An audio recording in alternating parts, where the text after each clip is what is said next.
Hello mga kaibigan, ang video na ito ay about sa Castrol Power 1 40 API SN SAE 10W40 JASO MA2 semi-synthetic at Motul 3000 Plus 40 API SL SAE 10W40 JASO MA2 semi-synthetic din ito. Share ko lang sa inyo ang mga napansin ko sa paggamit ng mga ito.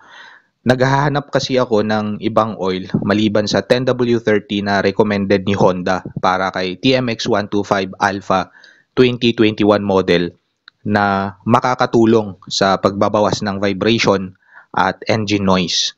Tapos medyo palakasin ang hatak at hindi sobrang mainit sa makina. Uumpisahan ko kay Castrol Power 1. Binili ko ito sa halagang 338.50 pesos. Kay Castrol Power 1, ramdam ko parang pigil ang takbo ng motor ko. Pero smooth ang gear shifting, kaso may time na hindi agad pumapasok ang kambyo. Kailangan kong mag-rev ng ilang beses para pumasok ang kambyo. Malakas naman ang hatak at okay ang gas mileage ko. Ang travel time ko from bahay hanggang office ay 1 oras, depende sa sitwasyon sa daan. At napansin ko hindi normal ang init ng makina. Ramdam talaga ng legs ko kahit nakapants ako.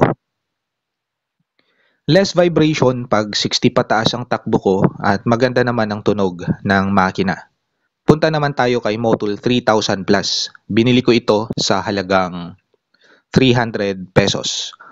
Smooth ang gear shifting at wala akong matandaan na kailangang mag-rev pa ako ng ilang beses para pumasok ang kambyo. Tulad din ni Castrol, okay ang hatak at ang gas mileage. Yung init ng makina, feeling ko mas okay siya compared kay Castrol Power 1.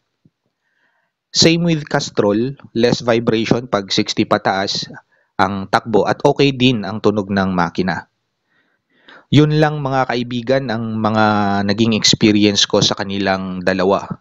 Ito ay base lamang sa aking experience bilang non-expert at hindi ko sinasabi na ganun din ang mga maging experience nyo pag ginamit nyo sila. Ride safe, guys.